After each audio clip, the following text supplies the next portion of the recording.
Bienvenue à cette nouvelle édition de Mise en cause, cet espace de réflexion et d'analyse. Et comme vous le savez bien, c'est notre marque de fabrique de vous inviter à réfléchir sur les grandes questions qui agitent notre monde. Aujourd'hui, nous allons encore poser un regard critique et analytique sur un autre thème sensible, l'immigration et les politiques natalistes prônées par l'Occident. Depuis plusieurs éditions précédentes, nous avons déjà démontré comment l'immigration et la démographie s'entrecroisent dans l'organisation même des sociétés occidentales. Concrètement, qu'est-ce que ça veut dire? Cela veut dire que la présence et la main-d'œuvre des immigrants viennent compenser le vieillissement des populations occidentales tout en soutenant leur croissance économique.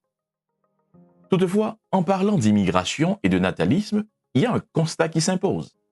Lorsqu'il s'agit de l'Occident, on parle de pronatalisme, c'est-à-dire des politiques d'encouragement à la naissance, des allocations familiales sont attribuées, voire des incitations politiques et économiques à mettre au monde des enfants.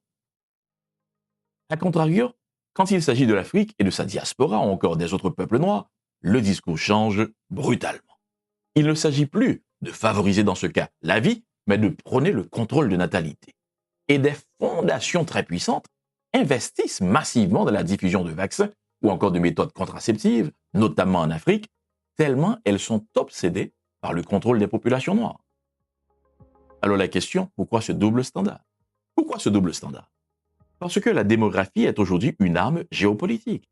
Parce que la démographie constitue un atout stratégique majeur dans le monde actuel. Les pays à démographie forte, comme la Chine et l'Inde, sont devenus des géants qui, grâce à leur poids démographique, sont en train de redessiner l'équilibre mondial. Et on le comprend très bien. Demain, c'est l'Afrique qui pourrait bien faire basculer la balance géopolitique par la seule force de sa population. Dès lors, l'objectif devient clair.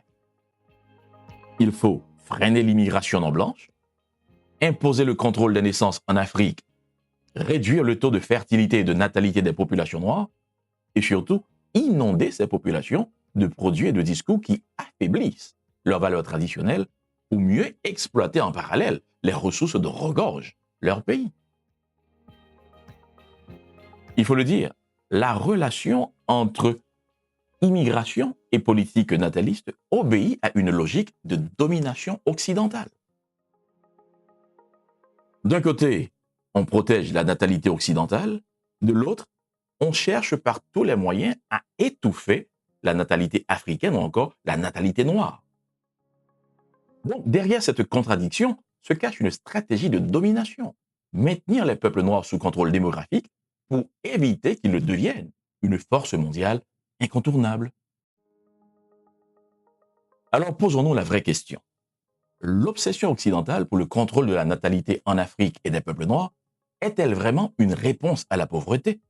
Ou encore, est-elle au contraire le reflet d'une peur géopolitique face à la puissance démographique de l'Afrique? Le débat est ouvert, rejoignez-nous dans la réflexion et surtout, abonnez-vous à notre chaîne Mise en cause.